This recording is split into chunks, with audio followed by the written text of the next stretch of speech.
আজকের এই শ্রমিক সমাবেশের সম্মানিত প্রধান অতিথি বাংলাদেশ জামাত ইসলামের সংগ্রামী আমির, বিশ্ব নন্দিত ইসলামী আন্দোলনের রাহবার, আগামী দিনের নতুন বাংলাদেশে গড়ার স্বপ্নদ্রষ্টা, শ্রদ্ধাভাজন জননেতা আমির জামাত ডক্টর শফিকুর রহমান এই পর্যায়ে বক্তব্য রাখবেন।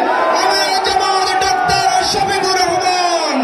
নারায়ে তাকবীর, নারায়ে তাকবীর।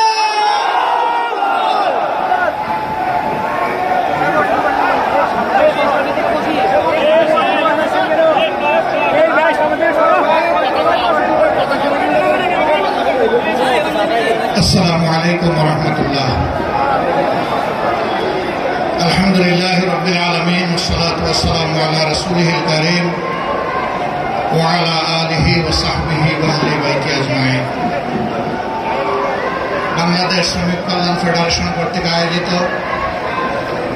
আন্তর্জাতিক শ্রমিক দিবসে আজকের এই বিশাল সমাবেশের সম্মানিত সভাপতি, শ্রমিক কল্যাণ ফেডারেশনের সম্মানিত কেন্দ্রীয় সভাপতি, মহান জাতীয় সংসদের সাবেক সদস্য, বিশিষ্ট আলেমে দ্বীন, শ্রমিক নেতা জনাব আমিনুল শামসুল ইসলাম, মঞ্চে বসা নেতৃবৃন্দ, আমার সামনে উপস্থিত শ্রমজীবী, কর্মজীবী এবং সাধারণ দেশের নাগরিক ভাইয়েরা, সাংবাদিক বন্ধুগণ,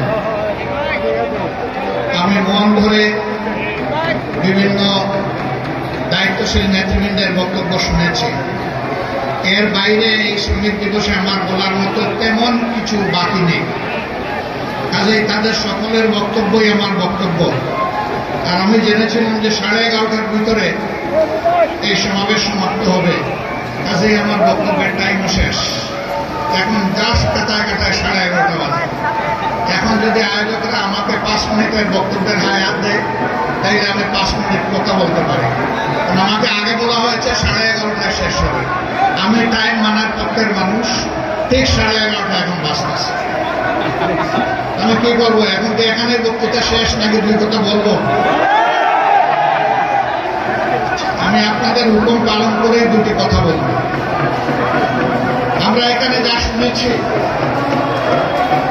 শ্রমিক এবং কর্মজীবী মানুষ, শুধু শ্রমিক না, শ্রমিকদের বাইরে শ্রমিকের একটা সংজ্ঞা আছে, আবার কর্মজীবীরও আলাদা একটা সংজ্ঞা আছে।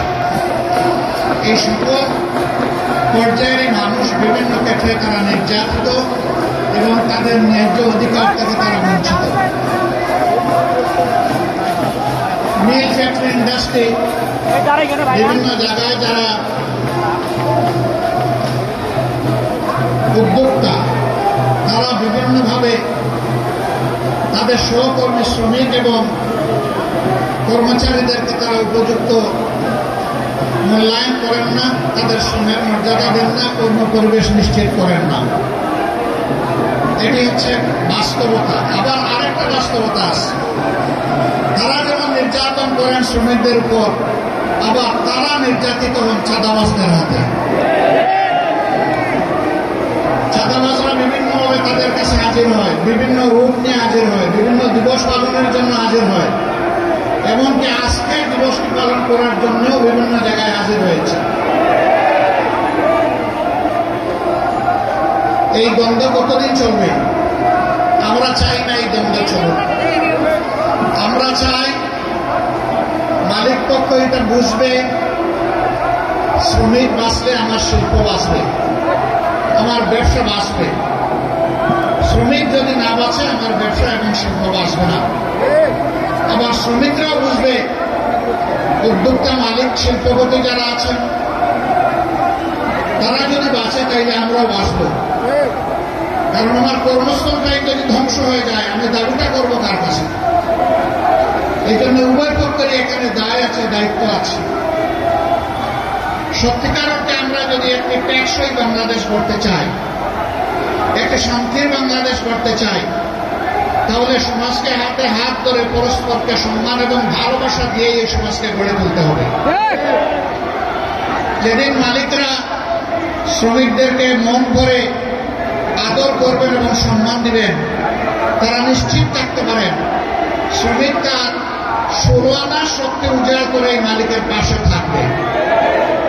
আর শ্রমিক যতদিন পর্যন্ত অনুভব করবে যে আমার মালিক তো আমাকে মানুষই মনে করে না, আপনি ধরে নেবেন সেও আপনার শিল্পের সংরক্ষণের দায়িত্ব কিছু মনে করবে না, উভয় পক্ষ আমরা ক্ষতিগ্রস্ত হব।